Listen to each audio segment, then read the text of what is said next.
Halo teman-teman semua, selamat malam. Gimana nih kabarnya malam ini? Semoga teman-teman di sini semua sehat-sehat ya.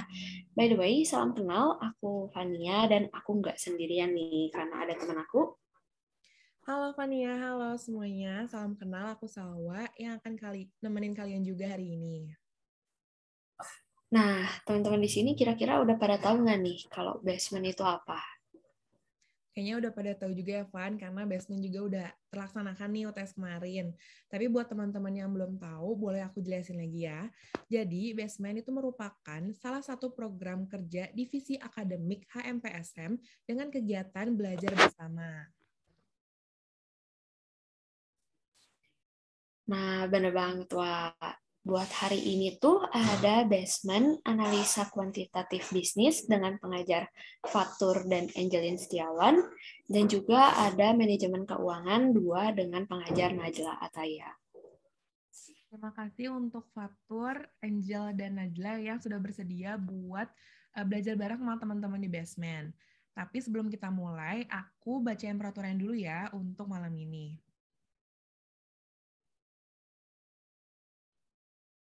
Yang pertama, peserta diharapkan untuk menyalakan kamera dan mematikan mikrofon saat acara berlangsung. Yang kedua, peserta diharapkan berada di ruangan yang kondusif dan menjaga sikap pada saat acara berlangsung. Yang ketiga, peserta dilarang merokok, di bawah kendali alkohol, ataupun mengonsumsi obat-obatan terlarang selama acara berlangsung. Yang keempat, jika ada pertanyaan, peserta dipersilahkan untuk raise hand atau menuliskannya melalui kolom chat dengan sopan. Yang kelima, peserta wajib mengisi form evaluasi yang akan disebar di akhir acara.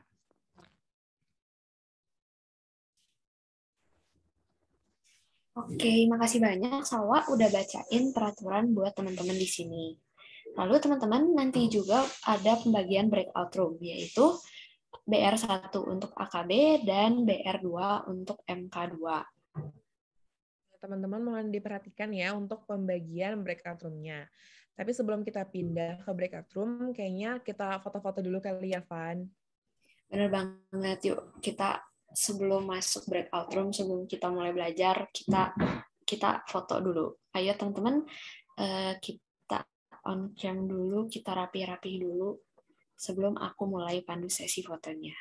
Ya, aku pandu fotonya, 3, 2, 1. Sekali lagi, 3, 2, 1. Oke, untuk para pengajar dan peserta, sekarang boleh langsung join sesuai breakout room-nya ya. Sampai berjumpa di BR, teman-teman.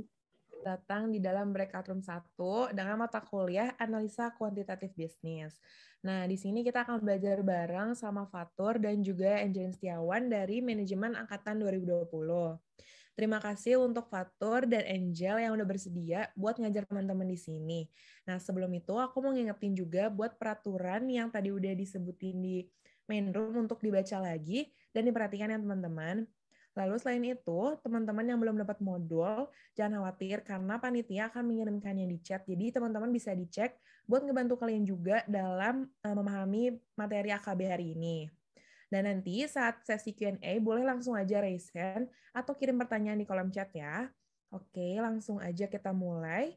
Untuk Fatur dan Angel, waktu dan tempat dipersilahkan. Oke, makasih Salwa atas pembukaannya. Sebelumnya selamat malam semua teman-teman.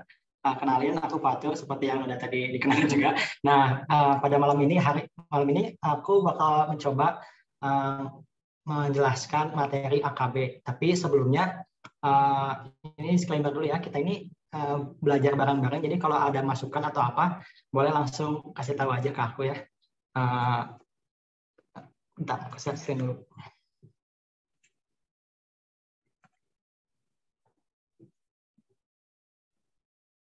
Oke, sebelumnya kita langsung ke materi kedua dulu ya, yang bagian aku. Soalnya materi yang pertama itu pengajarnya masih ada keperluan, jadi kita loncat dulu ke bab kedua, itu project management. Nah, kalau project management ini sebenarnya cukup simpel. Di antara kita tuh bakal ngebahas di antara kedua PERS dan CPM. dapat dan CPM juga ini caranya sama aja sih, cuma kalau PERT lebih ada step lebihnya gitu. Pada dasarnya itu kan pengerjaannya sama. Yang pertama ini kita bakal menentukan proyek dan semua aktivitas atau tugas signifikannya. Terus kita kembangin gimana hubungan antar kegiatan. Lalu putuskan aktivitas mana yang harus mendahului aktivitas lainnya. Kemudian gambarkan jaringan yang menghubungkan semua kegiatan. Lalu tetapkan perkiraan waktu atau biaya untuk setiap aktivitas. Hitung jalur terpanjang melalui jaringan atau critical path. Dan terakhir, ini tuh jaringannya bisa dibuat udah untuk merencanakan, menjadwalkan, memantau, dan mengontrol proyek. Itu sih intinya. Nah, langsung aja kita masuk ke CPM.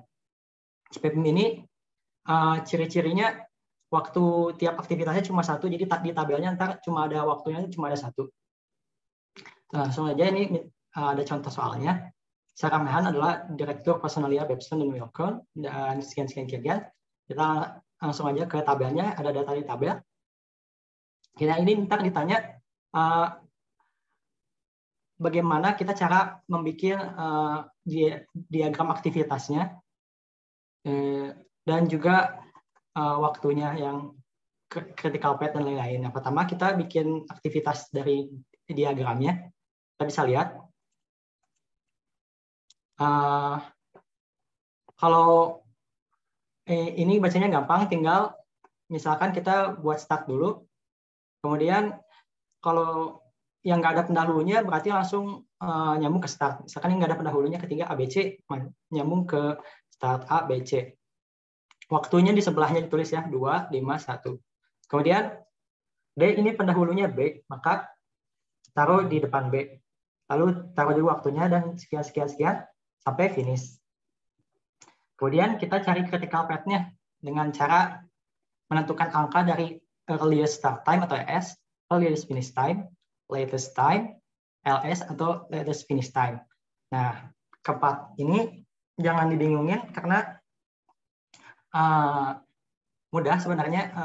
Intinya early itu semuanya, kalau early start adalah kapan proyek bisa dilakukan secepatnya. Kalau earliest finish time, finish paling cepatnya kapan. Kebalikannya kalau latest paling ngaret itu startnya kapan, kalau latest finish paling ngaret finishnya kapan. Karena ditulisnya ES dulu, terus di bawahnya ESF maksudnya, terus di bawahnya ada LSF. Seperti contohnya di sini. Cara membuatnya gampang. Jadi dari start ini kita lihat kan sudah ada angka-angkanya. Start itu kan mulai berarti waktunya masih 0. Di sini 0 harusnya. Nah, saya tulis. Di sini startnya 0. Kemudian 0 ini ditambahin dengan angka yang ada di sebelah aktivitasnya waktunya. Misalkan 0 ini ke A tambah 2, jadi 0, 2. Ini kita isi yang atas dulu, yang bawah jangan dilihat dulu. 0, 2. Ini tuh ES dan EF. Ya, yang ada. Terus B5 juga 0 tambah 5, 0, 5. C1, 0, 1. Kemudian kita maju lagi ke, kalau ada yang nyambung kedua ini, kita lihat dulu yang lainnya yang di bawahnya. Jadi A didiemin dulu, jangan ke E dulu. Kita lihat yang B dulu sama F, karena nyambungnya masih cuma ke 1. Kemudian D10 berarti 5-nya kita pindahin ke sini, 5 tambah 15. F yang ini 1 dipindahin ke sini, 1 tambah 6-nya 7. Nah, baru kita bisa maju ke E. E ini ngelihat ke belakang, lihat aja angka yang paling besar di antara 2 sama 15. Kita ambil 15 karena logikanya E ini harus menyelesaikan A dan D terlebih dahulu, sehingga angka yang paling besar itu diambil. Jadi 15 pindahin ke sini, 15 tambah 3 jadi 18. Kemudian kita lihat lagi di sini 18 sama 7, kita ambil 18 karena tadi seperti tadi logikanya. Kita majuin 18 ke depan ke G. 18 tambah 8, 26, finish. Oh ya, ini H majuin juga dari F. 7 tambah 4, 11, finish. Nah, untuk finishnya kan ini kita lihat angka yang paling besar, yaitu waktu yang dibutuhkan itu 26. Nah, untuk angka yang di bawah juga intinya sama aja caranya. Tinggal kita kebelakangin 26-nya itu. 26, kita kebelakangin, ini nggak ketulis ya, 26. Ini juga 26. 26 kurang 4 jadi 22. Oh.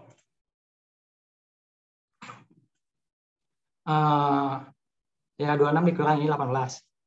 Nah, kalau nyambung kedua gini, kalau G kan nyambung kedua, kalau ke belakang itu kita lihatnya yang kan tadi yang ke depan lihatnya yang paling gede waktunya. Nah, ini tuh sekarang kita lihatnya yang paling kecil. Jadi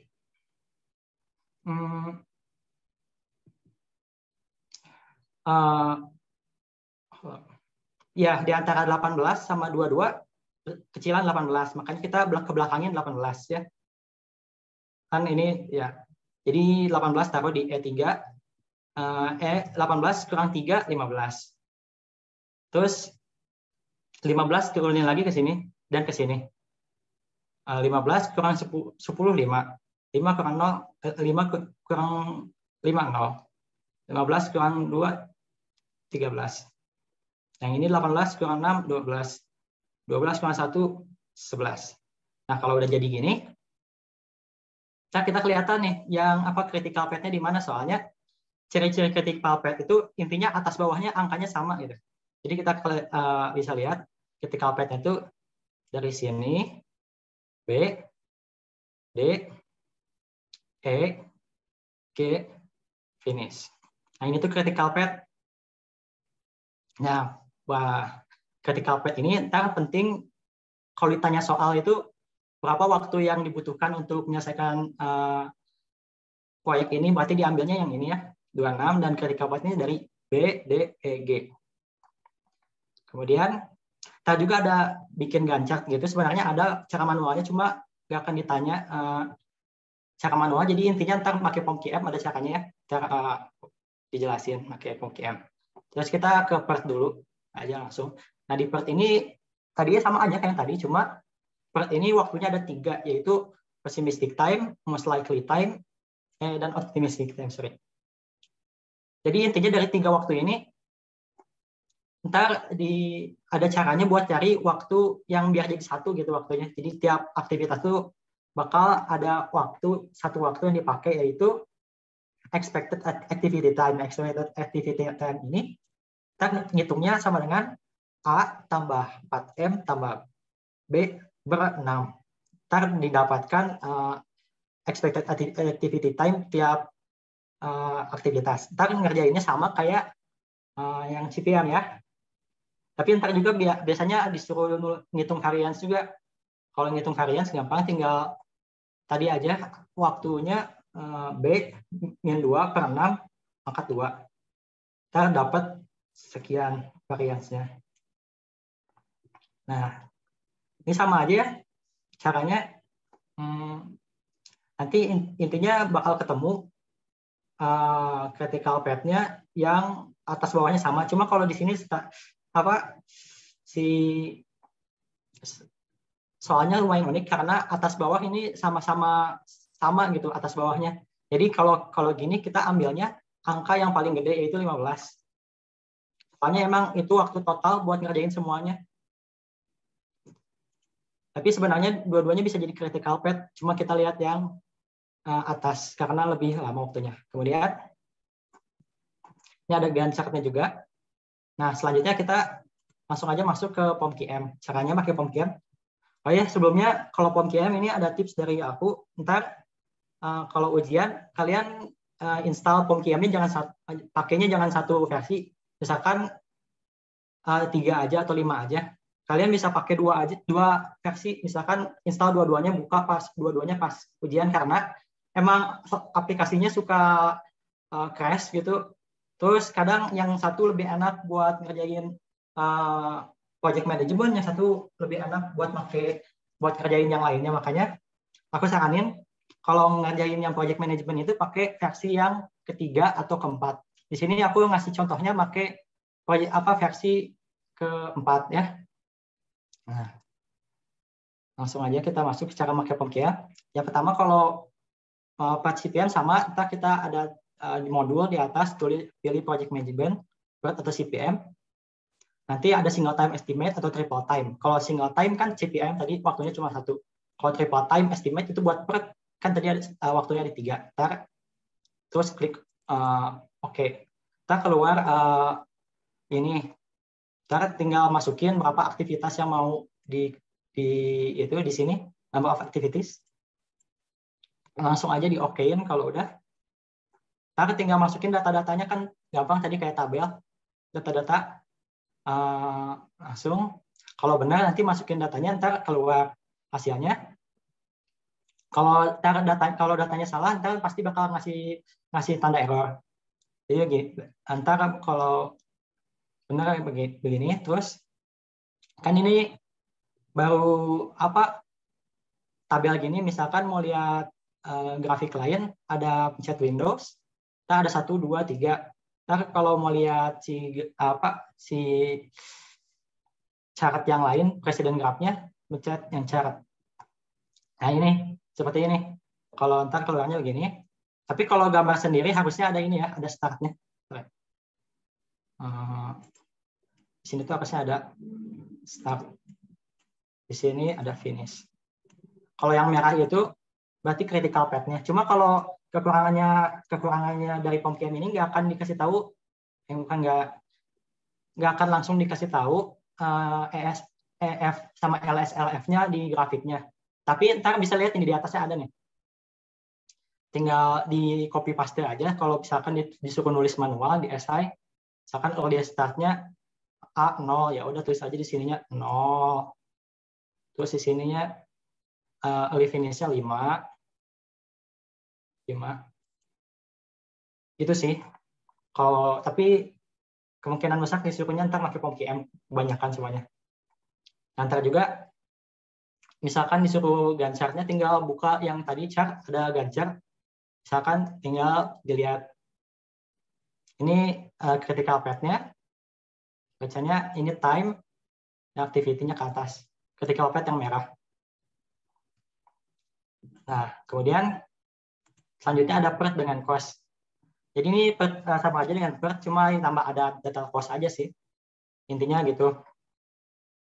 Kita karena emang jangan ditanya juga, kalau manual kita langsung aja pakai POMCAM. Di POMCAM itu sama aja tadi caranya. Cuma ntar ada pilihan lain, yaitu budgeting tertulis namanya. Ada pencetannya, ntar aku contohin buka POMCAM-nya. Intinya ntar bakal keluar tabel yang diisi itu jadi ada activity cost-nya. Ntar activity cost-nya masukin aja. Ntar langsung keluar data. Sama kayak tadi. Intinya ntar bakal jadi ada budgeting tiap minggunya kayak seperti ini nih. Misalkan kalau periode pertama A ngeluarin berapa budgetnya 11.000, B 10.000. Ntar kumulatif di periode pertama ini keluar budget 21.000. Demikian gitu sih. Itu ntar misalkan ditanya early start budget atau late start budget, ntar tinggal dipencet di ininya, ada 2. Ntar gimana ditanyanya apa. Terus kita ada project tracing. Nah, project tracing ini intinya ingin mempercepat aktivitas. Nah, mempercepat total aktivitas dari keseluruhan. Misalkan misalnya selesai 17 minggu, cuma ingin dipercepat jadi 16 minggu. Nah, kalau mau dipercepat jadi 16 minggu itu pasti ada biaya yang harus ditambahkan, karena kan cost-nya pasti bakal nambah kalau ingin cepat. Nah, sama aja sih caranya, cuma ada cara tambahan, yaitu kita nulis nyari nilai dari crash cost per time period, yaitu caranya adalah crash cost per normal cost dibagi normal time dikurang crash time.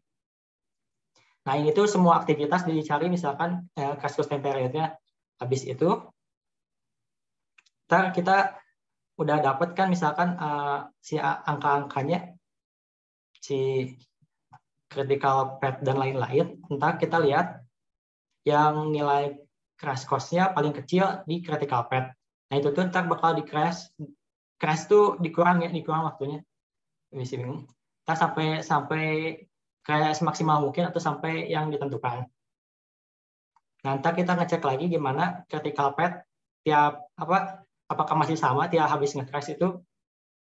Soalnya kalau habis di-crash biasanya bisa aja critical path-nya berubah. Makanya kita bakal ngecek critical path terus-menerus tiap nge-crash sekali, cek lagi critical path-nya. Cuma kan kalau gitu capek ya, mending ntar pakai POM-QM. Pakai POM-QM itu langsung ya.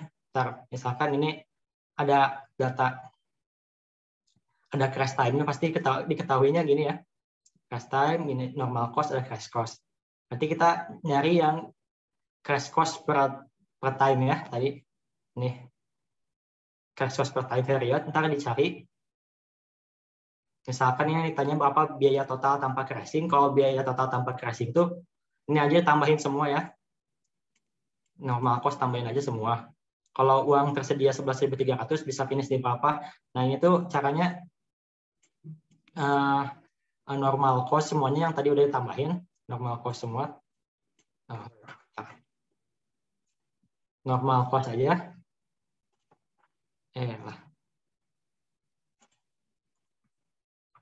Total normal cost. Ini yang 11.300 dikurang total normal cost sama dengan budget crashing-nya. Jadi crashing itu ntar kan ada budgetnya, ntar kita punya budget berapa, bisa nge-crashing berapa. Jadi kalau budgetnya cuma sekian, ntar berhenti kalau budgetnya udah mentok gitu. Ini kan 11.300, ntar dikurang total normal cost, ntar keluar budget crashing. Kemudian kalau ini ditanyanya langsung, jadi budgetnya langsung ada. Ini udah ini ya jawabannya yang pertama tadi. Terus budget crashing yang tadi juga yang aku kasih ini, kasih tanda panah 11.300 kurang 10.950. Yang ini kan crash cost sama dengan 350. Nah sama aja caranya bikin yang kayak awal tadi udah kejelasin. Ini crash cost per periodnya pakai rumus yang tadi aku kasih tahu, yaitu crash cost min normal cost per normal time per crash min crash time.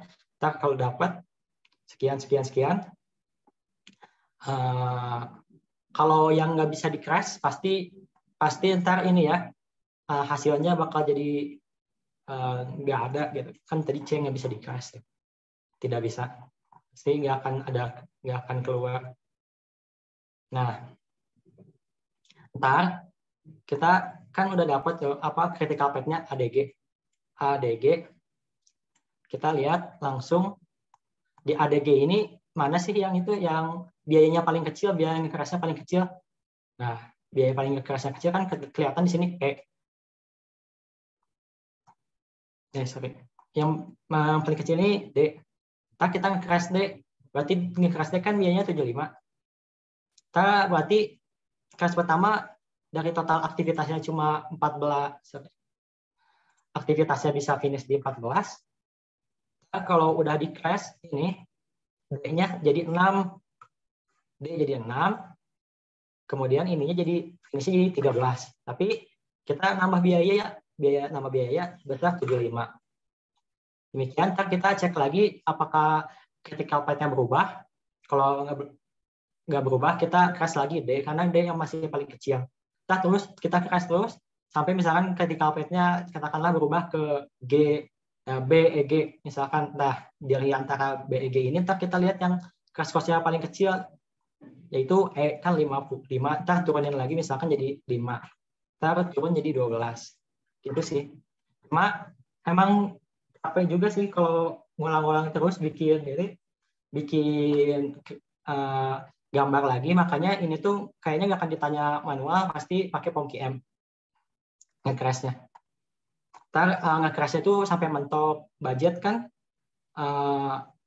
Ini tuh kalau yang pertanyaan mantoknya sampai 11. Kalau yang pertanyaan kedua, yang 500 budgetnya, mentoknya itu sampai 10 karena terpakai udah 400 nggak bisa ditambah lagi. 100 masih ada, cuma ya biayanya udah naik terus ya. Soalnya yang kecil-kecilnya udah dipakai di awal. Nah, kalau pakai Formkiam ini sama gampang, tinggal masukin datanya aja. Ntar ada sama habis menu project management tentuin crashing. Langsung masukin data, sama aja masukin seperti table. Ntar kalau benar bakal keluar result seperti ini. Crash course ini kelihatan udah kan nggak usah dihitung sendiri bisa. Terus crash buy itu maksudnya bisa di crash berapa kali. Ini kan A bisa 1, D bisa 4 dan sekian-sekian. Nah, kalau di sini kelihatan kita misalkan apa ditanyanya butuh biaya berapa, butuh apa aja yang di crash. Kalau P misalkan ingin sampai 11 katakanlah. Nah, kalau sampai 11, ntar itu kita kelihatan yang pertama di crash itu D nih. D kan di crash sekali. Kalau merah ini berarti di critical path kan, ya. Terus biayanya 75, kumulatif 75. Terus yang kedua ini nge-crash D lagi. Itu jadi otomatis gampang lah kalau pakai komputer itu jadi kelihatan. Jadi ini 150 kan kumulatif 75 lagi. Terus yang kedua yang akhirnya sampai 11 tuh kita kumulatifnya dapat 275, di mana kita tuh udah sampai nge-crash D itu 3 kali sama nge-crash E itu sekali. Dan yang paling bawah ini paling mentoknya ya nge-crashnya 7 kali. Yaitu udah nge-crash A, D, E, sama G. Kemudian udah sih kalau dari project management intinya gitu. Ntar kita bahas lagi soal-soalnya di bawah. Tapi kita masuk dulu ke yang waiting line. Intinya waiting line ini antrian sih proses, yaitu kita merhatiin kedatangan, fasilitas pelayanan, dan antrian sebenarnya. Kita bisa lihat di kurva ini tuh intinya dari waiting line itu ingin memiliki optimal service level di sini, di mana titik ini tuh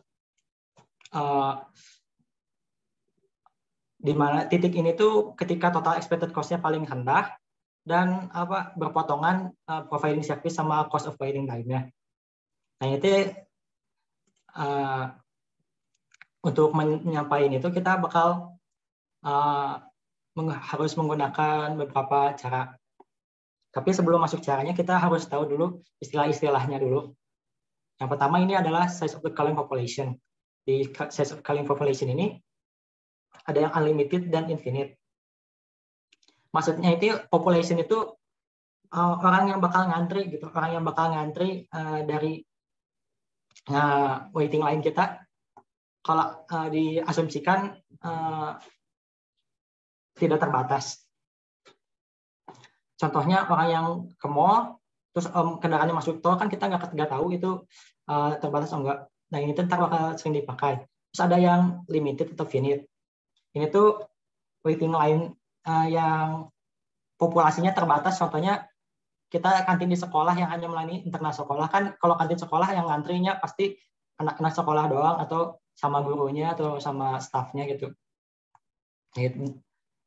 Kemudian kedatangan orang-orang yang ngantri itu ada yang berpola atau tidak berpola. Nanti ada behavior of arrival-nya, di mana queuing modelnya itu ntar mengasumsikan orang-orang itu udah nunggu gilirannya sampai akhir. Nggak ada yang istilahnya di bawah ini bulking, orang yang menolak ikut antrian, atau reneging, orang yang udah ngantri tapi keluar dari antrian. Terus kita ntar karakteristiknya itu tidak terbatas ya, tadi sama kadang dari unlimited. Terus kita menggunakan fast in first out, yaitu melayani orang yang pertama masuk dan keluar, dan orang itu bakal keluar duluan. Nah, ini ada karakteristik service facility ya, karena waktunya dibagi-bagi, ntar bisa baca aja. Jadi single channel system itu jadi intinya kasirnya satu. Contohnya drive-thru. Bukan drive-thru, misalkan pedagang, tapi pedagangnya yang antriannya tertib ya, bukan pedagang yang kaki lima gitu, yang antrinya sembarangan. Kalau multi channel system ini intinya kasirnya ada 2, jadi keluar kasir 1 ke kasir 2. Contohnya teller bank dan drive-thru. Drive-thru kan 2 kali, pertama kita mesen, ntar kita keluar dikasih makanannya di sini. Nah, single pay system ini servisnya ada banyak tapi antriannya 1. Kemudian multi pay system ini antriannya 1, tipe servisnya ada banyak dan keluar nggak sekali doang. Contohnya ini kita panjang STNK di Samsat. Kemudian ini ada service time distribution-nya, yaitu konstan. Yang pertama itu konstan, kemudian random. Lalu, nah kita masuk aja langsung ke rumus. Kita tuh ntar pakai notasi Kendall, di mana notasi Kendall ini penting dipahami karena ntar dipakai buat masukin ke POM-PM. Intinya, ntar yang pertama ada tiga huruf, dua huruf, 1 angka. Yang pertama ini kedatangan distribusinya gimana, service-nya terdistribusinya gimana, number of service-nya itu kasirnya ada berapa. Ntar ada kataannya yaitu pertama M itu kosong, D itu konstan, G ini distribusi umum dengan min dan varian dan diketahui. Jangan dipusingin dulu, ntar pasti ini diketahui di soal. Tinggal baca aja. Ini contohnya kalau orang yang datangnya distribusinya kosong, service time-nya juga kosong eksponensial, ntar MM 1, kan single channel cuma 1 kasir. Demikian kalau 2 channel belakangnya berarti jadi 2. Kalau ini channelnya lebih dari 1 dan tipe servisnya beda. Kemudian ini sama aja, cuma servisnya itu menggunakan service time konstan, jadi pakai D ya di sini ya.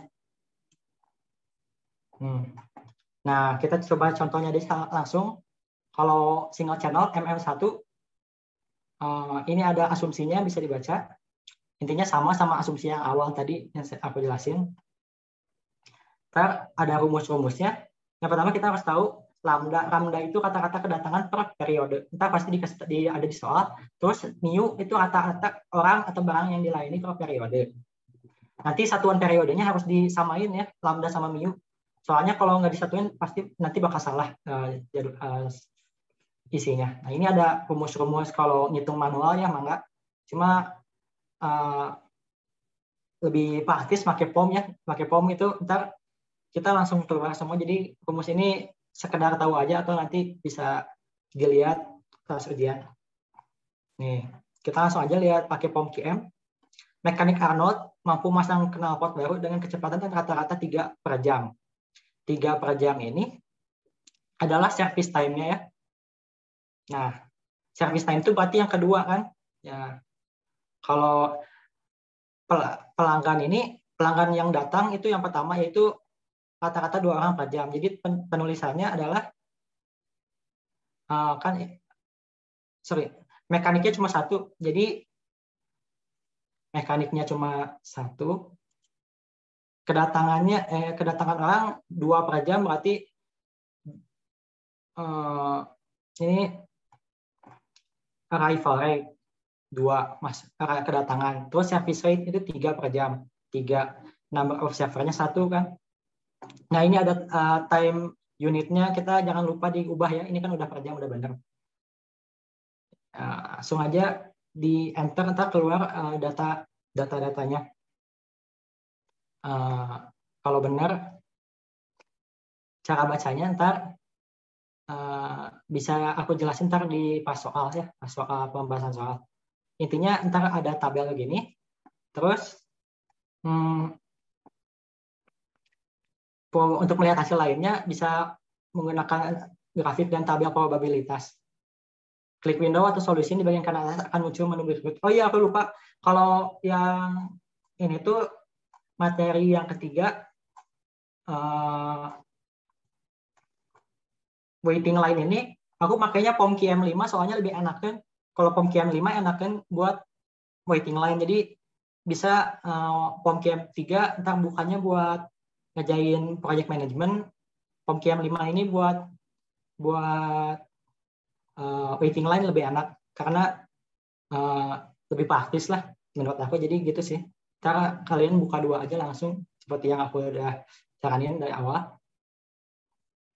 Nah, ada hasil-hasil lainnya juga kan. Di sini ada waiting line result, table of probability, dan graph of probability. Table of probability, waiting line result itu yang ini. Kalau table of probability itu yang ini. Jadi intinya ntar kita bakal ditanyain misalkan probabilitas di sistem nggak ada 0 mobil yang dilayani. Misalkan kita tinggal baca aja, misal di sini ya K sama dengan nggak ada 0 sih. Misalkan sama dengan 2 gitu. Berarti kalau sama dengan 2 probabilitasnya itu cuma 0,15%. Demikian. Nah, ini tabelnya sama aja, cuma bentuk tabel. Nah, sama aja sih, ini multi channel queuing model semua. Caranya intinya sama, tinggal kita bisa menentukan soalnya tipe apa. Oh iya, tadi ada yang ketinggalan juga, bisa pusing juga. Intinya kenapa kita bisa pilih MM1 atau berapa gitu tuh kita lihat dari soalnya juga. Tadi aku lupa ngejelasin. MM1 ini kan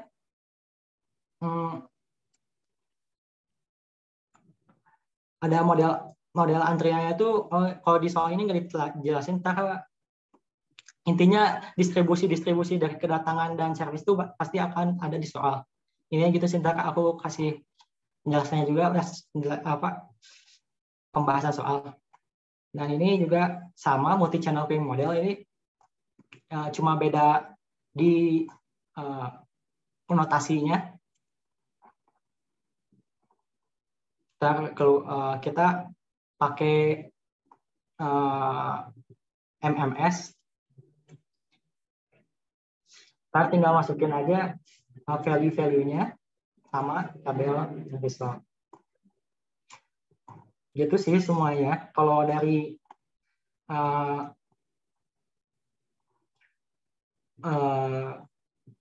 waiting line itu intinya kita harus bisa tahu model apa yang dipakai. Kalau kita udah tahu model apa yang dipakai, tinggal bisa masukin ke POMQM datanya dan tinggal nyalin apa yang diperlukan di soal yang diminta.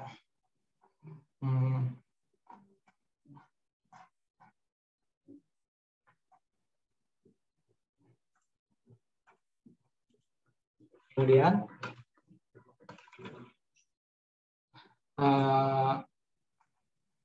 kita coba lagi aja satu lagi.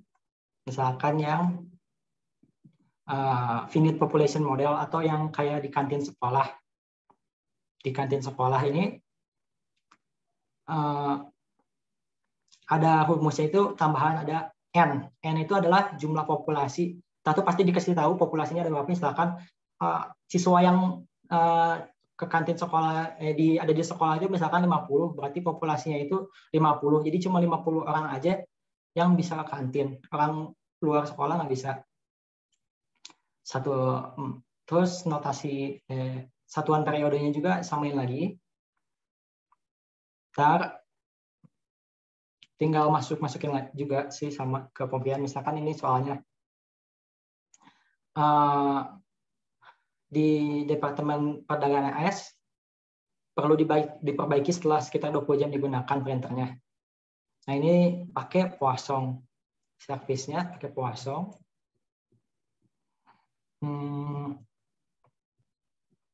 Ini juga mengikuti distribusi eksponensial servis lainnya. Ini kata-kata 2 jam ini kata-kata servisnya. Dan ini tuh arrival time-nya ya. Nah, tinggal masukin ke, nggak ada lagi.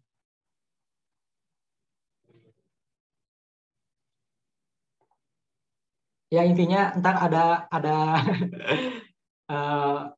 sama kayak yang di atas, dimasukin aja angkanya. Ini angka kedatangannya 20 jam, servisnya 2 jam, distribusinya ntar ini pakai Poisson eksponensial itu berarti kita kayak tadi ya, milihnya yang MM1 dengan finite source tadi itu.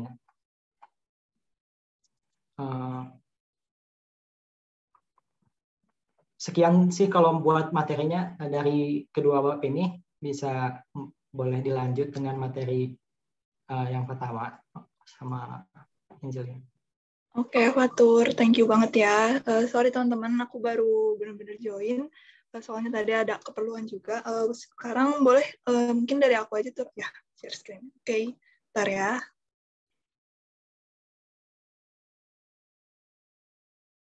Oke, udah kelihatan belum ya share screen-nya? Angel, udah ada. Oke, thank you, Wak. Oke, jadi di sini aku bakal ngejelasin materi yang terakhir, berarti forecast.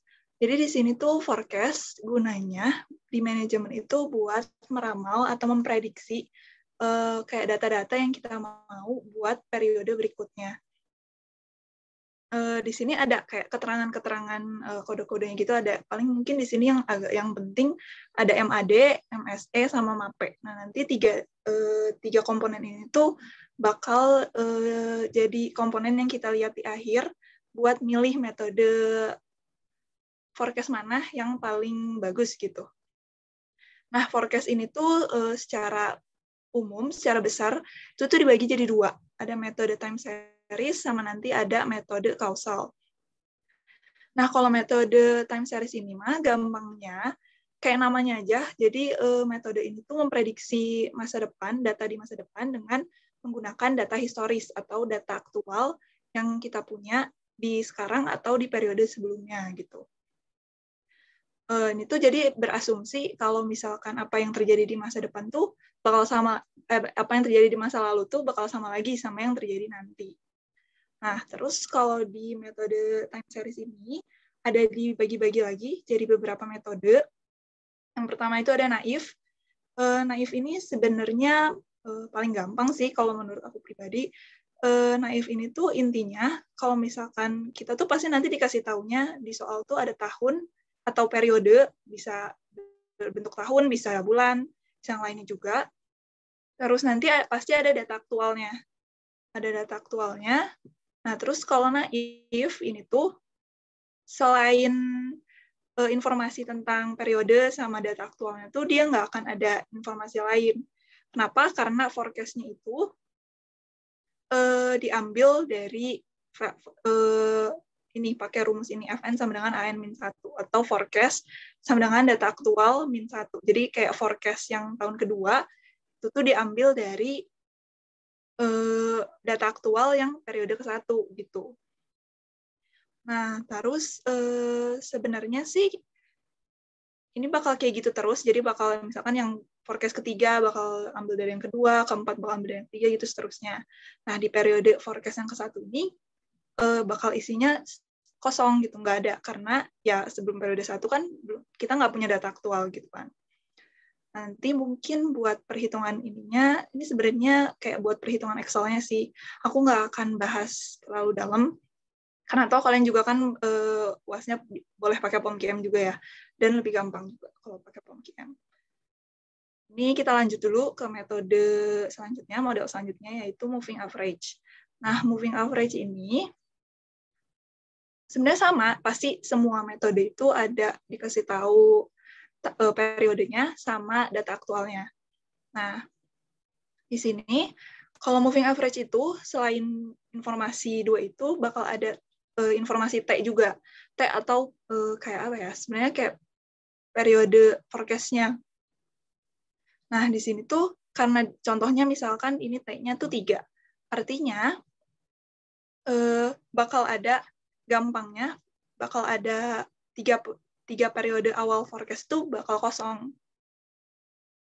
Dan baru mulai forecast di yang selanjutnya, gitu. Karena ini 3, berarti mulai dari yang keempat. Gitu. Ini mungkin perhitungan ini juga bakal aku lewat ya, karena nanti bakal dibahas gimana perhitungan di POMQM ya. Nah, terus lanjut ke model weighted moving average. Nah, di sini tuh selain ada informasi tentang periode, terus ada data aktual, sama ada T juga. Itu di sini bakal ada bobot juga, sama sebenarnya kayak namanya, ada weighted kan, ada bobot.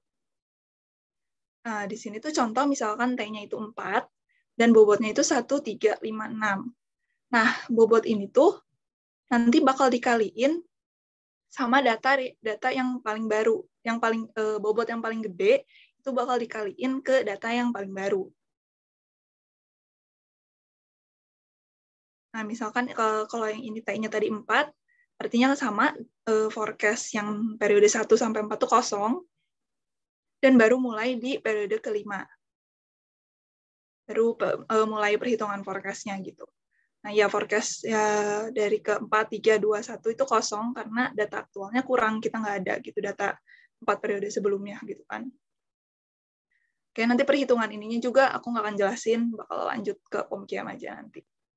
Nah, terus yang selanjutnya ada metode exponential smoothing. Nah, kalau ada exponential smoothing ini, data yang kita tahu tuh ada periode, data aktual, sama alpha. Nah, alpha ini tuh, nah di exponential smoothing ini, sebenarnya ada beberapa macam soalnya gitu, antara alfanya dikasih tahu, tapi nggak ada data forecast di soal. Biasanya tuh kalau ada data forecast di soal, kayak disebutin gitu, misalkan secara spesifik di tahun kedua data forecast-nya misalkan 110 gitu, ada di soal. Nah, tapi kalau misalkan nggak ada data forecast di soal, artinya si forecast periode ke-1 itu disamain sama data aktual dari periode ke-1, dan gitu seterusnya. Nah, data aktualnya itu bakal dikaliin sama alfanya. Itu kalau perhitungan manual atau pakai Excel gitu. Cuma nanti kalau pakai POMKIAM lebih gampang lagi. Nah, ini untuk catatan ini mungkin nanti bakal aku bahas di cara pengerjaan POMKIAM. Nah, kita lanjut dulu ke trend projection yang terakhir. Nah, di trend projection ini sebenarnya kalau cara manualnya agak ribet ya, ada intercept, ada slope, segala. Nah, ini ya kalau misalkan kalian ngerjainnya pakai POMKIAM, nggak perlu musingin ini. Intinya sih kalau trend projection ini, data yang kita tahu tuh sama kayak naif, cuman bakal ada tahun atau periodenya sama data aktualnya. Gitu. Ini kita masuk ke cara ngerjain di POMKIAM-nya.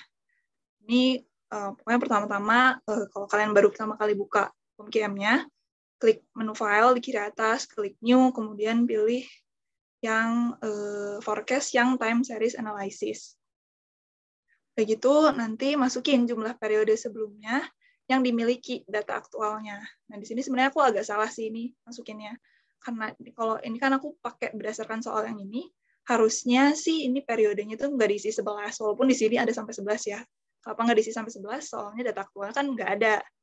Nggak punya gitu. Ini justru yang 11 tuh sebenarnya kita mau cari forecast-nya tuh jadi berapa. Nah, jadi harusnya ini diisi pas periodnya itu 10.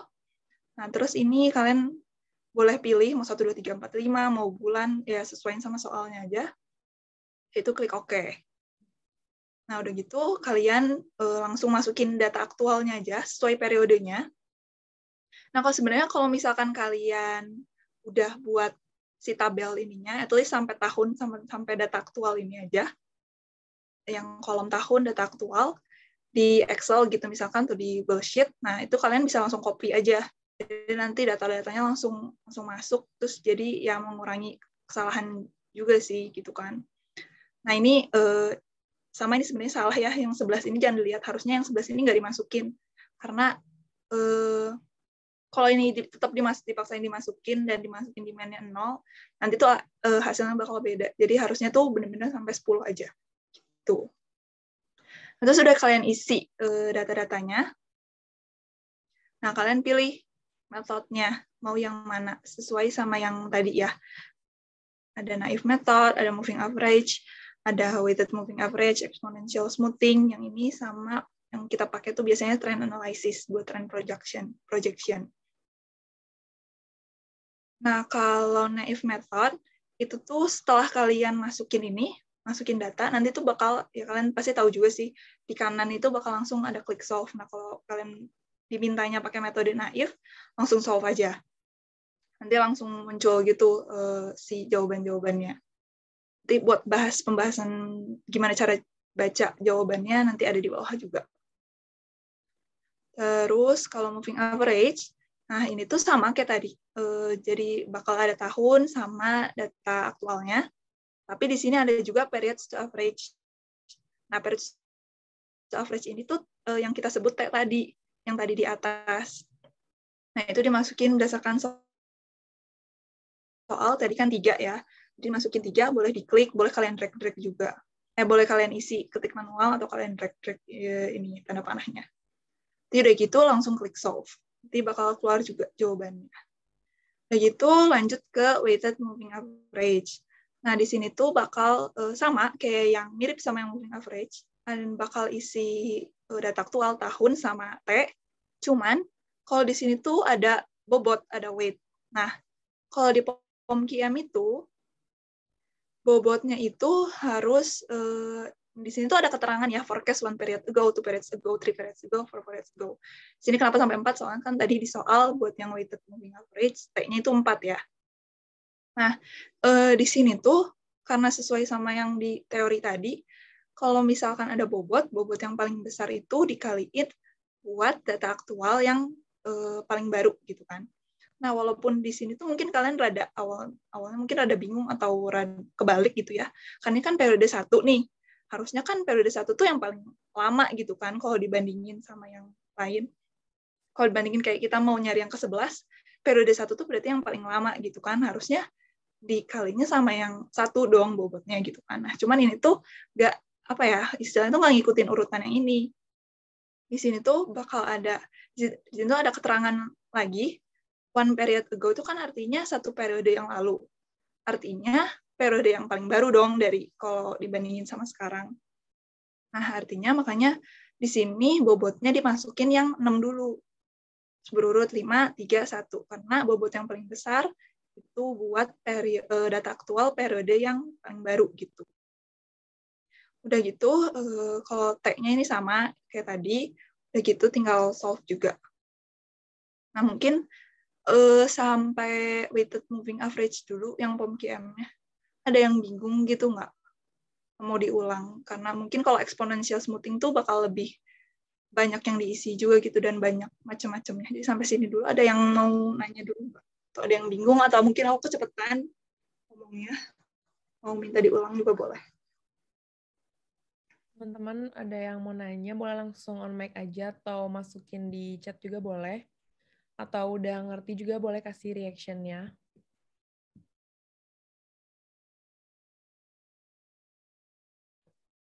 Oke, udah pada ngerti kayaknya ya, Fatur sama Angel. Oke, kalau gitu aku lanjut ya ke exponential smoothing.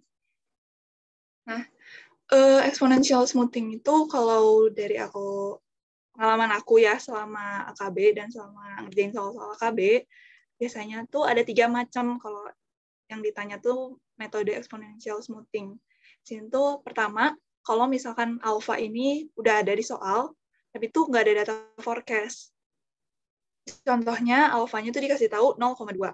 Nah, artinya kalian di sini sama bakal masukin data aktual di sini. Di sini kan, kalau ini kan otomatis ya, tadi ada di awal.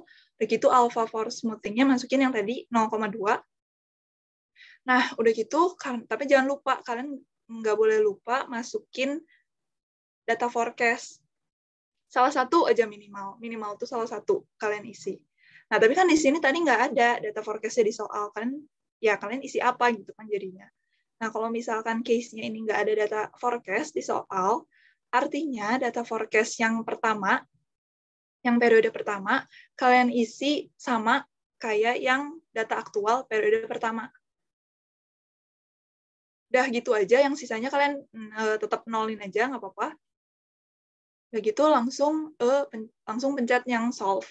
Itu kalau misalkan ada alpha dikasih tahu, sama nggak ada dikasih tahu data forecast di soal.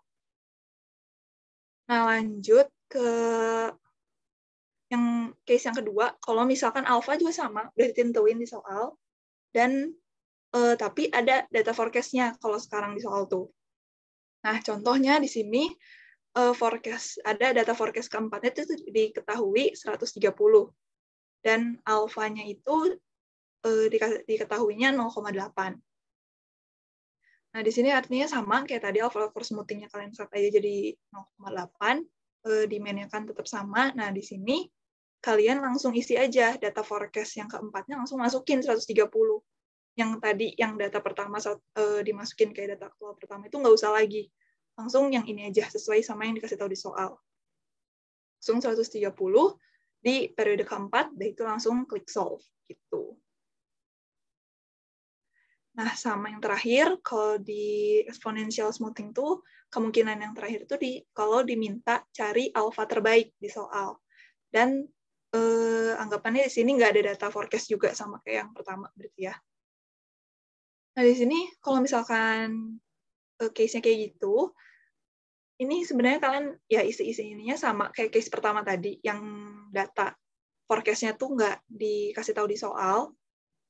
Udah gitu langsung kalau alpha for smoothing ini gimana? Kan dia mintanya alpha terbaik ya. Nah, kita kan nggak tahu nih alpha terbaiknya berapa. Nah, dari POM-QM ini tuh bakal otomatis nyariin buat kalian alpha for smoothing yang terbaik gitu. Kalau kalian ngeset si alpha for smoothing itu di 0, langsung di 0. Atau digeser aja ke paling kiri gitu si panah ininya. Itu soalnya di exponential smoothing ini, kalau misalkan si alfanya itu kan dari rentang 0 sampai 1 ya. Itu tuh kalau misalkan alfanya beda 0,1 aja itu langsung beda si data forecast-nya. Jadi itu sebenarnya ada 10 kemungkinan hasil dari exponential smoothing tuh, tergantung alfanya berapa. Nah, jadi dari 10 kemungkinan alfa itu tuh mau dicari yang terbaik tuh forecast-nya yang mana sih gitu. Nah, ini caranya kayak tadi, tinggal di nolin aja alpha for smoothing-nya, data forecast yang ininya dimasukin ya, jangan lupa, sama kayak data aktual pertama, udah gitu langsung solve. Nah, udah gitu terakhir yang trend projection, atau kalau di POM-QM versi 3 tuh namanya trend analysis. Sebenarnya kalau trend analysis ini sama kayak yang naif tadi. Kalian tinggal masukin data aktualnya, begitu kalian langsung klik solve. Gitu. Nah, begitu kalau baca ini terakhir, tinggal baca hasil tabelnya. Nah, kalian tuh nanti di akhir, kalau forecast tuh biasanya suruh ngebuat tabel kesimpulan. Di esai itu juga biasanya yang kalian tulis lagi tuh bakal tabel kesimpulannya.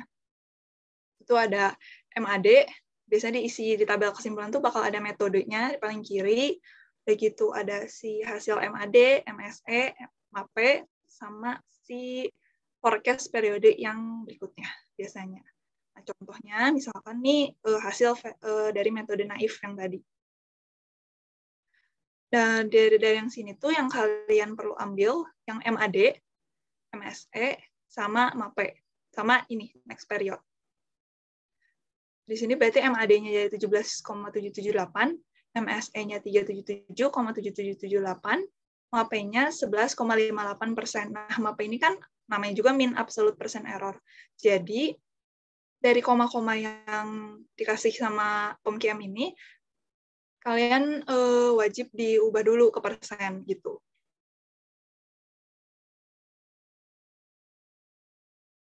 Ini kalau misalkan contoh di exponential smoothing, kalau yang with moving average sama moving average sebenarnya sama kayak naif sih, mirip-mirip aja. Ini kalau misalkan yang exponential smoothing alfanya tadi 0,2 sama nggak ada diketahui data forecast. Sama aja sih sebenarnya kayak yang naif, ambil MAD, MSE sama MAP-nya. Jangan lupa MAP-nya diubah ke persen. Sama next period-nya ya, jangan lupa juga itu. Terus udah gitu, ini sih mungkin yang agak beda di sini kalau misalkan mencari alfa terbaik. Nah, kalau misalkan ini kan di sini sebenarnya nggak ada dikasih tahu ya alfa terbaiknya jadi berapa. Nah, tapi di sininya alfa for smoothing di atasnya itu bakal otomatis keubah jadi alfa yang udah dihitungin sama POM-QM yang terbaik gitu buat data ini, forecast-nya yang alfa ini gitu. Nah, buat soal ini alpha for smoothing yang terbaiknya itu yang 1,0. Nah, Nah, jadi nanti kalau kalian di tabel kesimpulannya langsung buat si alfanya itu 1,0. Sebutin juga alfa terbaiknya itu 1,0 gitu. Sih sebenarnya kalau metode trend analysis ini juga sama sebenarnya, walaupun si resultnya itu rada beda ya sama yang tadi. Ada sama MAD, MSE, MAP itu yang diambil. Kayak gitu, ini regression line sebenarnya nggak banyak ditanya. Kalau buat trend analysis, langsung ke ini aja forecast-nya. Nah, forecast-nya itu langsung adanya tuh di sini. Nah, misal kalau ini ditanyanya future period yang ke-11, berarti kalian ambilnya yang 213,333. Nah, bagusnya trend analysis ini mungkin dari hasilnya tuh bisa kelihatan buat beberapa, banyak sih, bukan beberapa doang, kayak banyak periode sesudahnya buat si hasil forecast-nya itu berapa gitu. Nanti kalian tinggal masukin kayak buat tabel kesimpulan kayak gini. Sebenarnya kenapa disuruh buat tabel kesimpulan itu sebenarnya buat mempermudah kalian juga gitu. Biar bisa bandingin mana yang paling kecil. Nah, oh ya, di sini tuh cara nentuin mana metode forecast yang terbaik, itu tuh dilihat dari MAD, MSE, sama MAP-nya yang paling kecil. Nah, kalau di contoh soal ini, yang paling kecilnya itu ada dari trend projection, atau ya tadi singkat jadi TP, atau trend analysis ya tadi kalau di POMQM. Ini MAD-nya 10,01, MSE-nya 128,24, MAP-nya 6,81%. Jadi forecast-nya yang diambil buat periode 11 itu 213,33. Gitu. Mungkin dari teman-teman ada yang mau ditanyain atau mau lanjut nih ke metode selanjutnya. Metode kausal. Teman-teman kalau ada pertanyaan boleh langsung ditanyain aja. Atau kalau udah ngerti, boleh react-nya juga.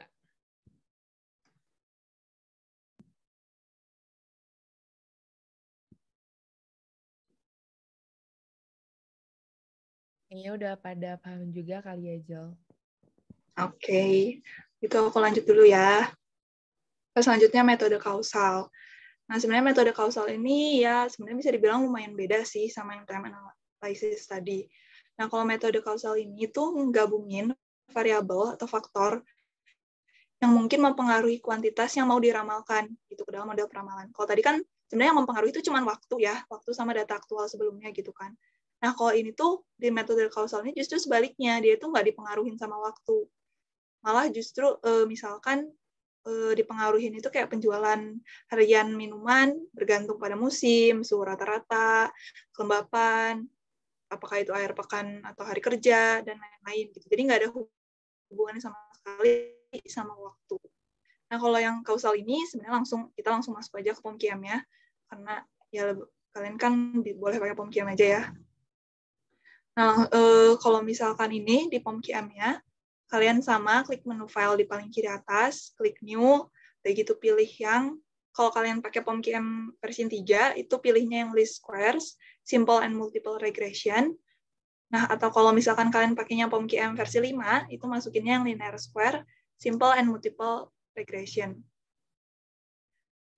Agak cuman beda dikit sih ya dari namanya. Tapi aku masukin aja supaya kalian yang pakai versinya beda nggak bingung nggak nyarinya gitu kan. Nah, udah gitu di sini tuh bakal ada soal. Nanti tuh bakal ada input number of observation. Number of observation tuh artinya banyak datanya, sama number of independent variable, atau banyaknya faktor X yang mempengaruhi Y. Nah, contoh datanya misalnya kayak gini. Itu ada bulan dari Januari sampai Juni, sama ada demand, terus ada jumlah iklan di TV, jumlah selebaran, jumlah iklan di radio, sama jumlah iklan di koran. Nah, ini tuh artinya di sini tuh bakal ada 6 data observasi dari Januari sampai Juni. Nah, terus ada 4 juga, ada selanjutnya tuh nentuin faktor X-nya, atau number of independent variable-nya, itu tuh ada jumlah iklan di TV, jumlah selebaran, jumlah iklan di radio, sama jumlah iklan di koran. Sementara yang Y-nya itu yang demand atau unit. Kenapa? Karena keempat faktor ini, jumlah iklan, jumlah selebaran, jumlah radio, dan lain-lain itu mempengaruhi besarnya demand. Jadi keempat faktor ini yang mempengaruhi ini gitu. Makanya Y-nya itu demand, X-nya itu yang 4 ini. Itu nanti langsung masukin kayak gini, di POM-QM-nya number of observation-nya 6, terus number of independent variables-nya 4. Udah gitu ininya aku langsung pilih yang Januari, Februari, karena ya emang biar sekalian ya, dari soalnya biar sama. Terus udah gitu kalian langsung isi datanya, sama sih sama kayak tadi, boleh kalau kalian udah nyiapin datanya atau tabelnya di Excel atau G-Sheet, itu bisa langsung kalian copy aja, kopas, biar langsung masuk, kayak gitu. Nanti langsung solve kalau yang kausal ini tuh. Nah, tapi di kausal ini tuh bedanya, kalian tuh sebenarnya nggak perlu ngelihat si MAD, MSE, sama MAP-nya kalau yang di kausal ini, karena sebenarnya jarang banget ditanya, atau bahkan aku pribadi sih hampir nggak pernah ya ditanya. Nah, di sini tuh yang lebih kalian lihat adalah regression line-nya. Regression line-nya ini tuh jadi kayak apa ya? Kayak persamaan sebenarnya kan, persamaan Y sama dengan ini. Y sama dengan ini, artinya demand itu kan Y ya tadi. Demand itu Y, dipengaruhi sama jumlah iklan di TV sebesar 0,584, dipengaruhi jumlah sebesar 1,6469, dan seterusnya. Nah, nanti tuh yang bakal kalian pakai buat jawab soalnya tuh yang ini, si regression line-nya ini. Nah, di sini juga kalian bisa ngecek coefficient of determination. Itu nilainya tuh antara 0 sampai 1. Nah, semakin jauh si coefficient of determination ini dari 0 atau makin dekat sama angka 1, itu artinya makin bagus. Atau artinya makin bagus itu apa ya? Makin terpercaya gitu si data forecast-nya ini. Nah, di sini tuh biasanya contoh pertanyaannya, nanti tuh kan kalian udah dapat persamaannya nih. Misalkan nanti ditanyanya kalau misalkan jumlah iklannya di TV 7, jumlah di selebaran 110, jumlah iklan di radio 18, jumlah iklan di koran 15, tuh nanti demand-nya bakal jadi berapa. Itu sebenarnya kalau soal yang ini, yang kayak gini, kalian tinggal masukin aja si angka-angka ini ke persamaan ini. Jadi kan kalau yang ini jumlah iklan di TV itu 7, jadi langsung masukin 0,584 iklan dikali 7, karena ini iklan TV. Sama yang jumlah selebaran 110 masukin ke sini. Jadi kayak 1,647 kali 110, dan seterusnya. Itu kalian tinggal hitung-hitung aja kali-kali, tambah-tambah, dan oh ya, ada yang dikurang juga ya, hati-hati nggak ditambah semua. Nanti bakal dapat demand-nya berapa. Di sini hasilnya kalau yang di soal ini 135,545. 135,545. Nah, terus selanjutnya, contoh pertanyaan yang mungkin keluar juga, kalau misalkan demand-nya itu justru dikasih tahu.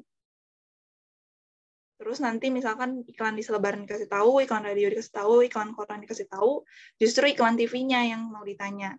Nah, ini sebenarnya sama sih, kalian tinggal hitung-hitung juga, sama nanti pindah ruas, nanti dibagi, ini udah ditambahin semua, pindah ruas ke sini, nanti dibagi sama 0,584. Hasil yang di kiri ini. Nanti jadi dapat iklan di TV-nya itu harus berapa? Itu 14,4726 gitu. Udah sih buat materi forecast. Mungkin ada yang mau nanya buat yang metode kausal ini?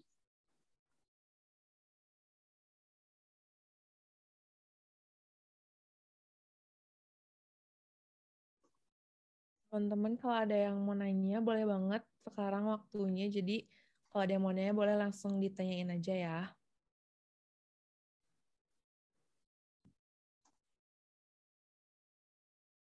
Atau udah pada paham juga, mungkin boleh react-nya.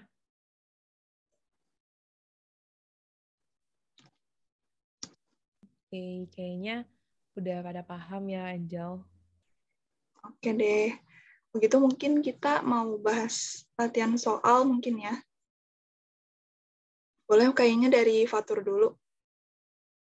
Stop share ya. Oke, bisa jawab.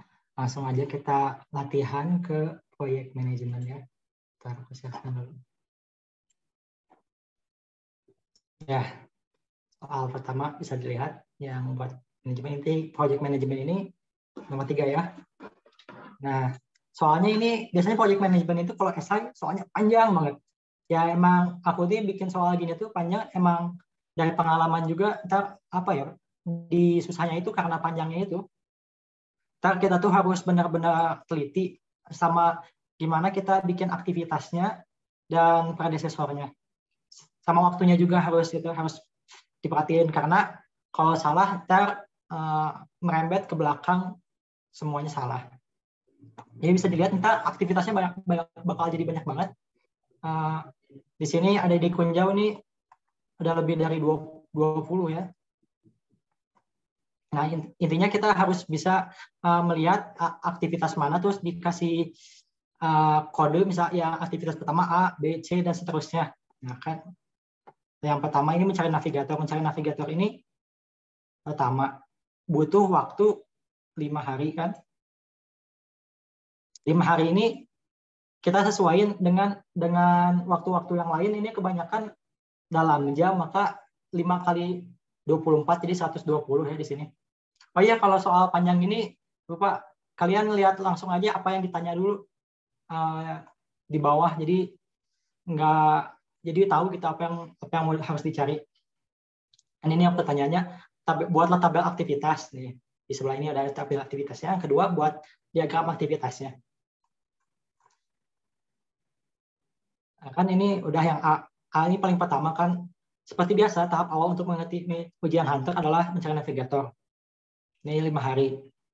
Setelah bertemu dengan navigator, ini kata kuncinya setelah, berarti habis dari A ini menjadi predesesornya dari yang kedua nih. A. Kita ini kemudian dibimbing ke tempat ujian Hunter, memakan waktu selama 1 hari. Dibimbing menuju tempat ujian tuh 1 hari 24 jam. Predesesornya A tadi benar. Kemudian sesampainya di tempat ujian pertama, mereka diuji ketahanan tubuh dengan cara berlari maraton sepanjang 80 km. Ujian pertama, estimasinya 1,5 hari. Berarti 36 hari. Predesesornya itu habis B ya. Sampai di finish, mereka ujian kedua, yaitu di hutan berkabut. Ini mereka melewati hutan berkabut ini setengah hari. Berarti ujian kedua yaitu aktivitas D, setengah hari 12 jam. Predesesornya ujian pertama. Jadi C. Kayaknya kalau dijelasin semua bakal lama banget. Kita waktunya dibagi-bagi. Jadi intinya kita lihat aja langsung yang memasak nih. Yang memasak kan ada predesesornya ada 2. Kita cari yang memasak. Setelah berburu, mereka menyiapkan bahan. Setelah bahan tidak berapa, mereka memulai memasak. Nah, memulai memasak ini, predesesornya ada 2, F dan G, menyiapkan bahan dan brainstorming ide. Kenapa 2 ini? Soalnya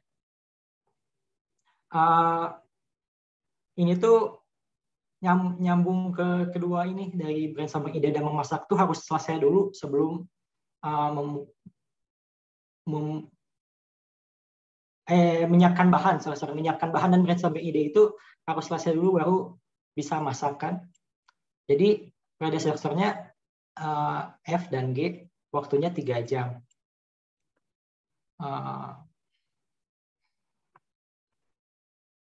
Kata kuncinya di sini nih. Setelah berburu, mereka dapat menyiapkan bahan-bahan dan brainstorming ide. Ini kalau pakai dan berarti nyambung. Ada 2 berarti ada bahan-bahan dan brainstorming ide. Kegiatannya ada 2. Masing-masing 3 jam, berarti dibagi 2, 3 jam. Demikian juga ini kalau ada yang 2 ini sama ya, membuat minuman juga predesesornya brainstorming ide dan menyiapkan bahan. Lanjut. Sampai akhirnya kita dapat semuanya bisa digambarin langsung. Bisa tabelnya bisa dimasukin ke pemutihan bisa, tapi kalau disuruh ditulis langsung ya kita tulis langsung. Misalkan A 120, B 24, C 36, D 12, ini sekian sampai finish. Nanti critical path-nya itu yang di highlight kuning.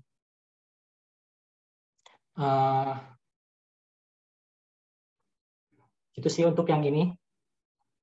Nah, kemudian soal yang selanjutnya, yaitu sama, masih project management, cuma ini yang PERT ya, tadi kan CPM cuma waktunya cuma satu. Nah, ini waktunya dua. Waktunya 2, waktunya 3, ada 3. Ada yang A, ada yang M, ada yang B. Nah, kita langsung aja masukin datanya gini ke POMKM bentar. Gue langsung pakai aja. Ini file, modul. Project management yang ini ya. Terus file, new, sample time buat PERT. Ini aktivitasnya ada H, berarti sampai 8. Sampai 8, klik OK. Nanti kita masukin angkanya nih. Udah kan ada di sini. Oh, halo. 4, 10, 12. Banyak banget ya. Intinya kita ntar masukin angkanya semua. Ini klik solve. Pop. Nah, ini bukan ini. Nah, klik solve, keluar yang ini. Keluar data yang ini. Nah. Aduh. Nah, data yang ini ntar keluar. Activity time-nya. Nah, kalau kelebihannya pakai POMKM itu, ntar kalau angkanya jelek, activity time-nya tuh misalkan koma-koma, ntar kalau manual itu susah. Misalkan ini ada D, activity time-nya 18,3. Ntar repot juga kalau manual ya, pasti kalau angkanya jelek itu disuruhnya pakai POMKM.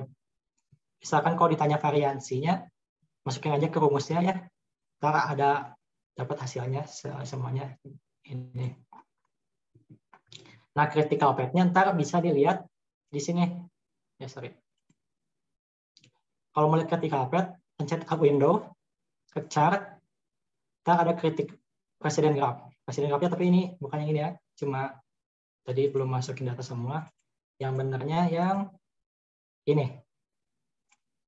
Nah, ini start-nya kita harusnya dibikin ya kalau manual. Start. Ini critical path yang merah.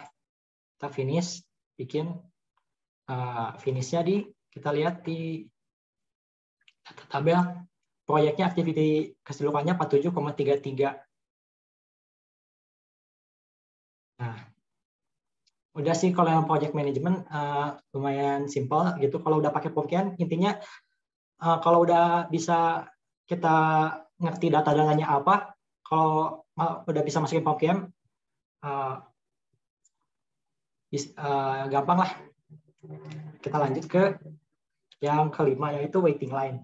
Yang waiting line juga ini sama aja gampang juga. Bentar. Kalau waiting line ini aku makanya POMKM 5 ya. POMKM 5 ini lebih enaknya soalnya nih. Kalau POMKM 5 ini di sini ada langsung pilihannya. Misalkan modelnya itu kita pakai yang MM1, tinggal klik yang MM1. Ntar tinggal oke, keluar. Itu MD1, tinggal klik keluar.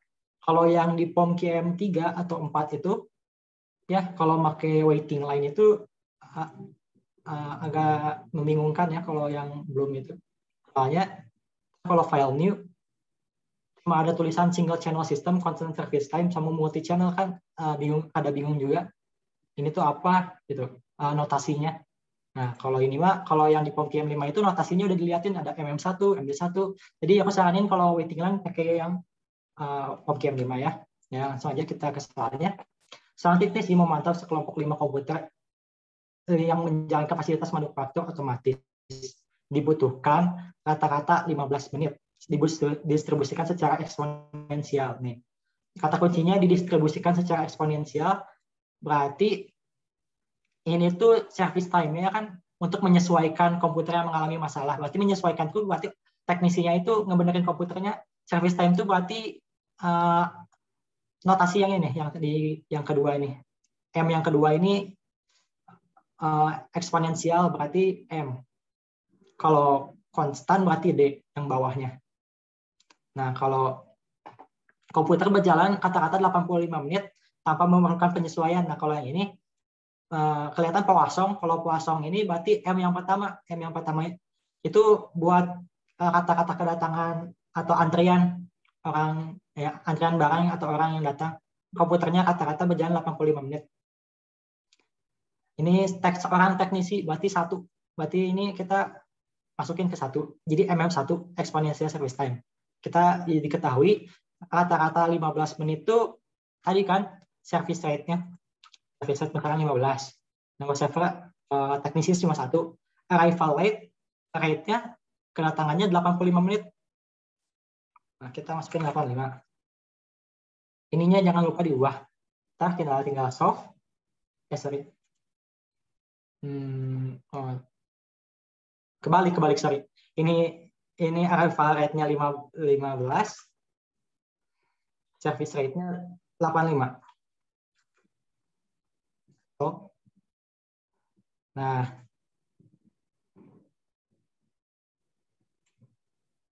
ntar keluar data-data. Data-data ini, ntar ada ini ya datanya, ada tabel yang udah aku pindahin. Ntar ini dia tanya, pertama jumlah kata-kata komputer yang menunggu penyesuaian. Kata-kata komputer yang menunggu penyesuaian berarti rata-rata yang kedua nih, average number in the queue. Di antrian berarti LQ, berarti 0,4. Ada 0,4 komputer kata-katanya. Kemudian yang kedua jumlah kata-kata komputer yang tidak berfungsi. Berarti kita lihat ke yang average number in the system 0,2. Sistem itu jadi intinya yang ngantri sama yang lagi di service disatuin angkanya. Jadi 0,21. 0,21. Ada 0,21 yang B. Nah, kalau yang C probabilitas sistem kosong. Sistem kosong ini maksudnya apa ya? Teknisinya nganggur lah. Kalau teknisinya nganggur, kita lihat di sini nih. Pencet sini set. Solution table of probability, pencet. Nah, di table of probability ini ada K ini jumlah komputer yang lagi dibenerin. Sedangkan kalau 0 berarti probabilitas sistem kosong. Kan ini ada sama dengan K, sama dengan kurang dari K, lebih dari K. Kita ambilnya sama dengan berarti 0,82%. 0,82 berarti dipersenin 82%. Jadi peluang nganggurnya dari si teknisi itu ada 82%. Terus yang pertanyaan D, waktu rata-rata dalam antrian itu kita lihat yang average time in the queue. Ini cara bacanya ini ya, kalau yang minute ini menit kan second, tapi jangan ditambahin gitu. Jadi ini menit sama dengan 0,15 menit sama dengan 9,8 detik. Berarti average time in the queue-nya 0,15 menit. Terus yang ini 0,86 menit tuh waktu rata-rata dalam sistem tuh yang bawahnya average time in the system. Berarti secara keseluruhan dari nunggu dibenerin sampai dibenerin. Gitu sih untuk yang pertama. Nah, kemudian soal yang selanjutnya. Nah, ini berdasarkan data yang dimiliki, Quick Car Wash ini memperkirakan mobil kotor tiba dengan kecepatan 10 per jam. Nah, ini apa berarti lambdanya ya? Kita paskan dulu. Kita ulang lagi. Yuk. Iya.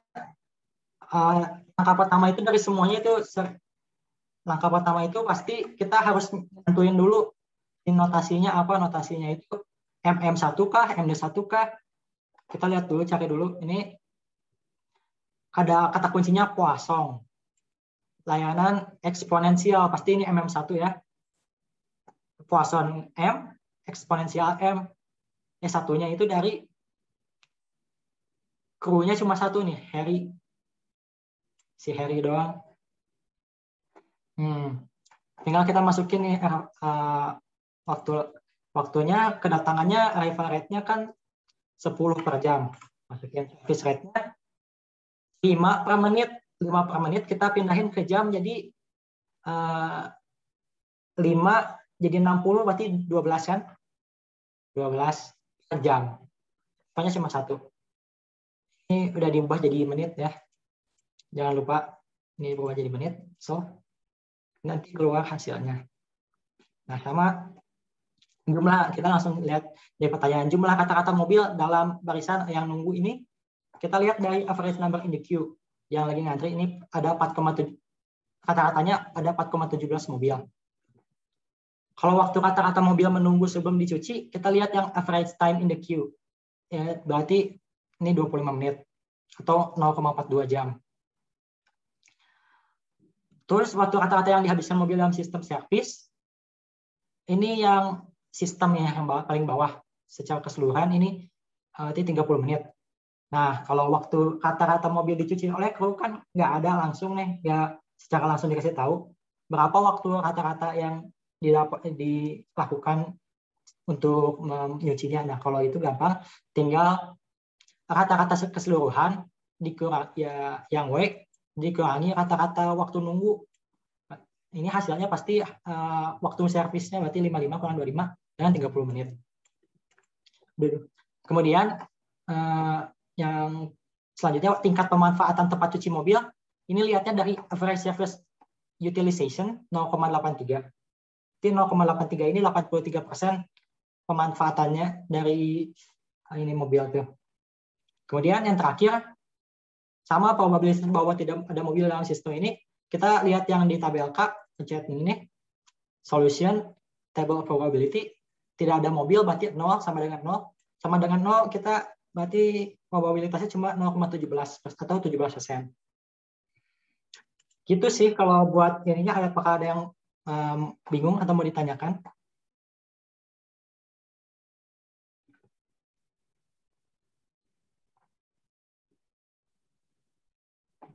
Kalau ada yang mau ditanyain, boleh ya buat ditanyain aja langsung.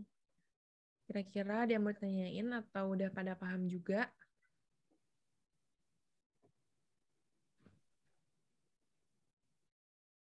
Kalau udah paham juga boleh kasih react-nya teman-teman. Oh, kayaknya udah pada paham juga ya, Fatur. Oke, kalau gitu kita langsung aja lanjut ke materi nya Angel ya. Mangga. Bu, boleh ya, kalau misalnya ada pertanyaan langsung ditanyain aja biar bisa didiskusiin bareng juga sebelum UAS, biar nanti UAS-nya juga lebih lancar lagi ya. Mau nyoba jelasin yang itu ya, yang waiting line yang pertama juga soal apa forecast, beberapa soalnya rekan saya sedang ada yang urusan, jadi dia mau selesai lagi sih.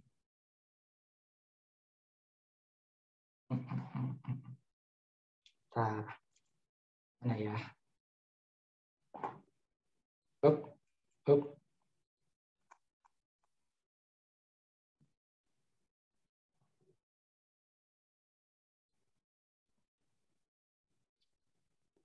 Nah, ini aduh dulu. Nah. Kalau ini tuh kita new ya. New jangan, sorry. Kita harus ganti modul dulu. Jangan pakai yang form QM5. Oke, kita pakai form QM yang lama.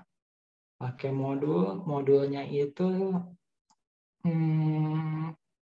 yang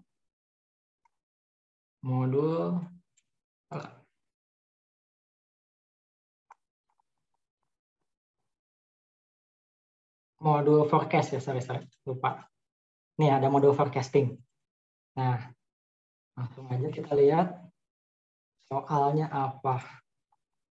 Misalkan soal yang pertama ini. Soal yang pertama ini kita langsung aja file new. Ini itu yang time series ya. Soalnya tipe time series. Terus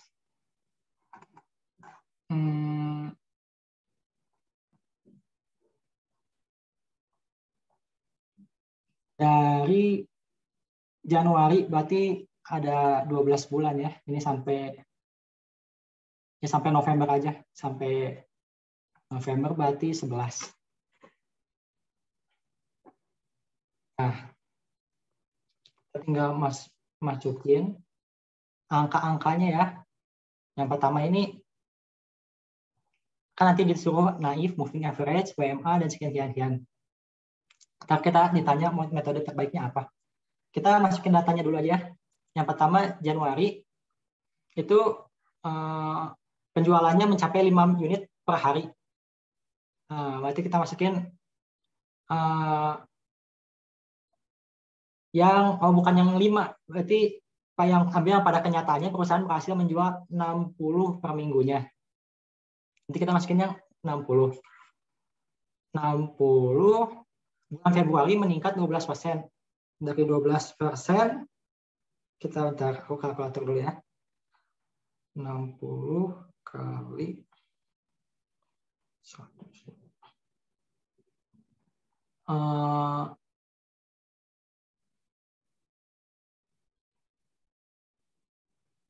Jadi 67,2.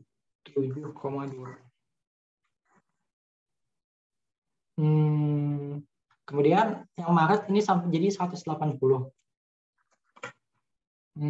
Kemudian April 150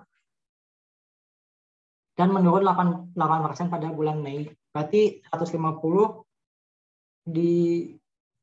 dikali, kalau kurang 8% berarti 100 dikurang 150 kali 0,08.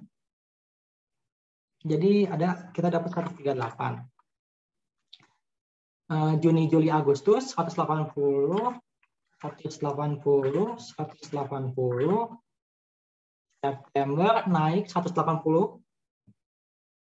Naik 25%, jadi 180 kali 25%. Naik 45 jadi 225. Oktober peningkatan naik lagi 20% dari 225 kali 120%, jadi 270. Novembernya nurun drastis, nurun 100 unit, menurun menjadi 100 unit, berarti jadi 100 ya, bukan dikurangi.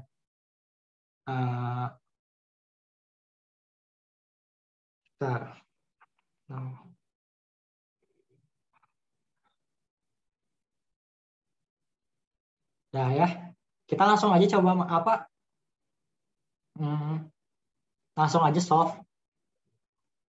Kita keluar si bias MSE MAP. Entar kita tulis di Excel ya, apa yang MAD MSE MAP-nya ntar buat dibandingin ya. Misalkan ini di save di Excel, nah tulis namanya naif, misalkan bikin tabel gitu.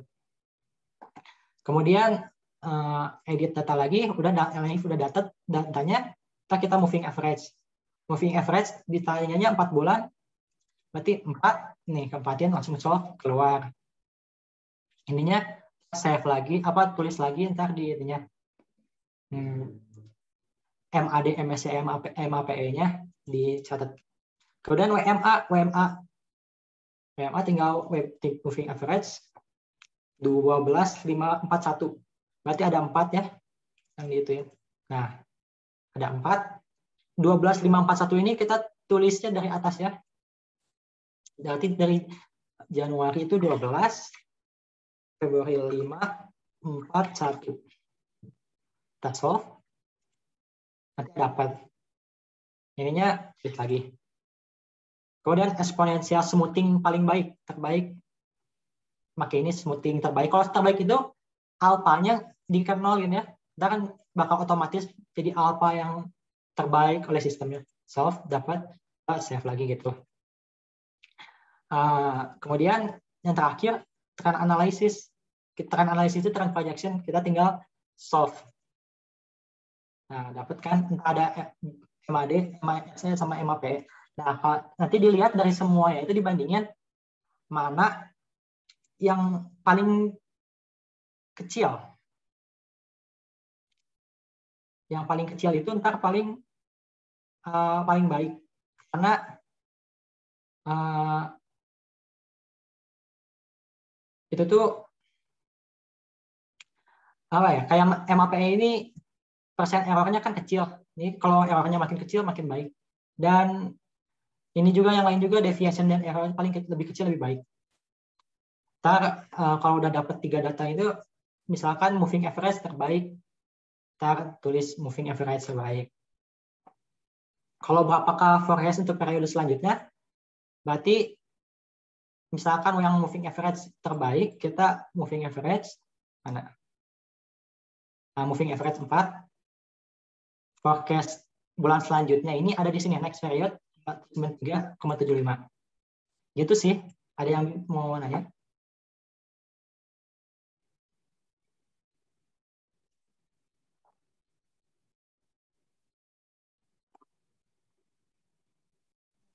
Ada yang mau ditanyain kah dari materi yang tadi?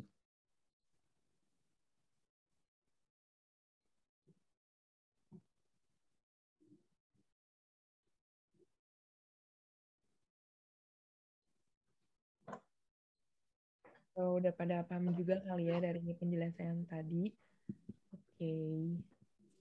Oke. Semoga dari sekian sih dari aku dan Angel. Semoga apa yang aku sama Angel sampaikan bisa bermanfaat buat teman-teman semua. Dan kalau ada pertanyaan lanjut bisa langsung nanya lagi aja. Bisa ntar ada teknisnya sama MC dikasih tahu ya. Sekian sih dari aku dan Angel, makasih.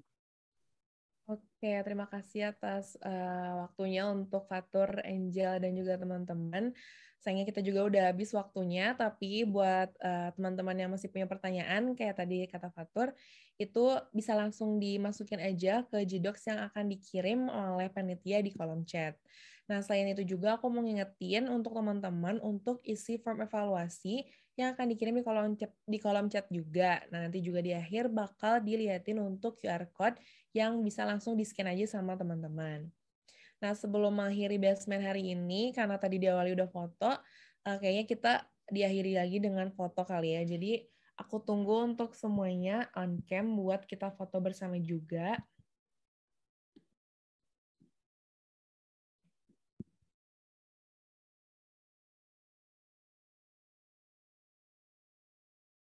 Oke, aku mulai ya fotonya. 1, 2, 3. Oke, terima kasih semuanya. Nah, sebelum itu aku juga mau infoin kalau misalnya basement tuh nggak cuma berakhir hari ini, tapi juga ada besok pagi, yaitu hari Sabtu, tanggal 18 Juni 2022, ada pajak 1 dan pajak 2 dari jam 10 sampai jam 11.40. Aku mau ngucapin juga terima kasih untuk semuanya yang udah hadir hari ini, dan juga terima kasih untuk Fatur dan juga Angel yang udah bersedia untuk belajar bareng sama teman-teman di sini. Jangan lupa untuk datang di hari besok. Aku Salwa sebagai MC hari ini, mewakili seluruh panitia Basement 2022, mengucapkan terima kasih dan sampai jumpa di Basement hari terakhir. Sampai jumpa semuanya.